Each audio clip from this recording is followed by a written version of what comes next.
আসসালামাইকুম প্রিয় ভিউয়ার্স, তো আমি দেখতেছিলাম ওই চাচি পচা আম টুকাইতেছিল। আপনার আমটি বার করেন তো দেখি, এটি ফালাই দিবেন। আপনারা বালা আম দিয়াম, এটি বার করেন। না না না, বালা দি দিয়াম আপনারা, এটি ফালাই। পচা পচা পচা না দেখি,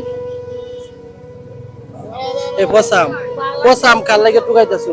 আরে কি করাম বাজার হ্যাঁ নাই কিনতার না, একটা বাইয়ে এই কন্যাও গার আসছে সবাই না হলে হেডে না আমি বলতেছি যে আপনার নতুন আম কিনতে পারেন না, ভালো আম, টাকা নাই, টাকা নাই, এই জন্য পচা আম টুকাইতেছেন।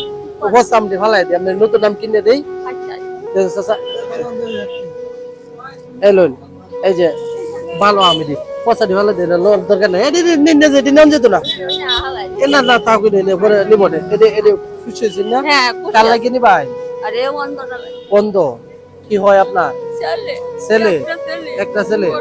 চাচা আরেক কেজি দিন, চাচা আরেক কেজি দিন, আরেক কেজি দিন, দেন আরেক কেজি দিন। ও ভালো দি, সুন্দর দি, দেখে ফ্রেশ ফ্রেশ দেখে দেন। আপনি ছেলে খাইবো না? আপনি দিলাম 1 কেজি, আপনি ছেলেও খাইবো 1 কেজি। হ্যাঁ চাচা এলাম 2 কেজি। খুশি তো আপনি? হ্যাঁ এদিকে এদিকে ফিরুন, এই যে এদিকে ক্যামেরা ভিডিও হইতাছে। এটা 80 দিন, কান্দন যেত না? হ্যাঁ এটা 80 দিলে কান্দন না যে, হ্যাঁ কান্দন না যে, কান্দন না যে, জান গেছি এই পয়সাটি হলাই দিলাম। হ্যাঁ জান গে।